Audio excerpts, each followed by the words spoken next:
welcome back. Welcome to Chateau Chantel, where I give you book reviews on books that I have recently read. And so today we are going to be talking about Fake It Till You Bake It by Jamie Wesley. And this is the book, if you can see it. There we go. So cute, right? Cute. But yeah, so Jamie Wesley's Fake It Till You Bake It is the perfect mix of like sweetness, a little bit of sass, and self-discovery. I love the characters in this book, not only because they're African American, but because they are successful and African American. And she humanizes them with all of the nuance as far as, being born into a successful family, but also trying to find your own way in your own lane, and find success your own way. And so the backdrop of this book, of course, from the title, as far as Bake It Till You Bake It, is set up against the backdrop of a Black-owned cupcake shop. The cupcake shop is owned by a professional football player, so we're going to say NFL by NFL player.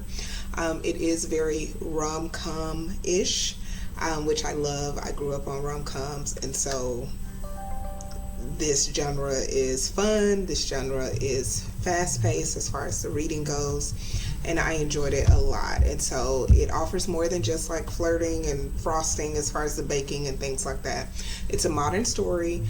She touches again on ambition. She's touching on identity, and then of course love in the end. And so I loved reading this book. It took me maybe all of 3 days to finish this particular book, just because it was really good. And so the main character, or the story is following the main character, Jada Townsend Matthews, who is a reality TV star who became public enemy number one after she turned down somebody. So imagine The Bachelor, Bachelorette, and they turned down somebody on national TV on the season finale, right?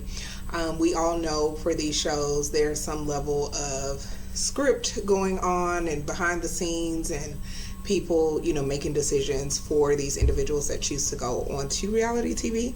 And so that's the story that we're following, right? She was a reality TV star. Now this is her regular life, but she still has to navigate it with people being online, with bullying online, with the good things online, just always people in your business because you are now famous. And so she declines the proposal on the season finale, and in order to rebuild her image, her grandmother, who is the owner of the NFL team that the guy works for, tells her, like, hey, you got to get it together.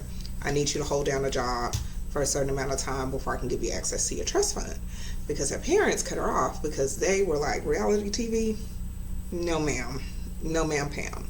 And so her and her grandmother have this great relationship. It definitely made me miss my grandma.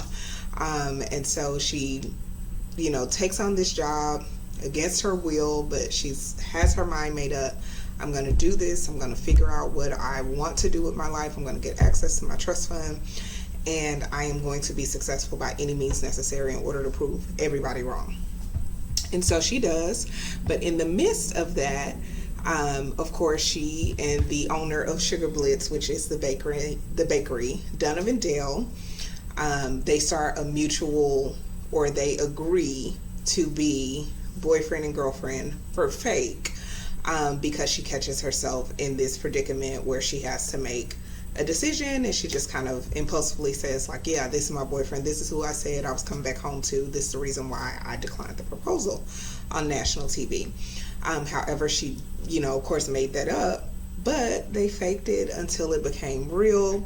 And so you follow their budding relationship and the things that they have to overcome, as well as him overcoming his demons of the past as far as seeing broken relationships between his mom and his dad, as well as him being kind of this stoic person, logical, who follows all the rules, who does everything right so that he can be successful, which has worked for him up until now.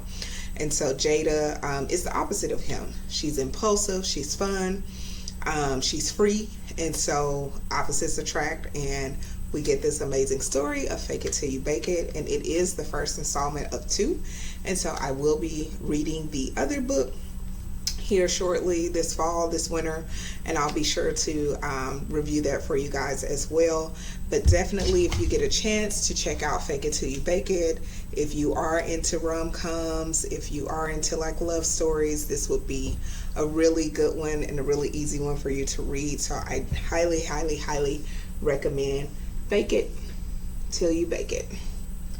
So let me know if you've read it. Let me know if you've read any of Jamie Wesley's other books. I definitely would love to hear from you. And that'll be all. So I'll see y'all next time. Bye.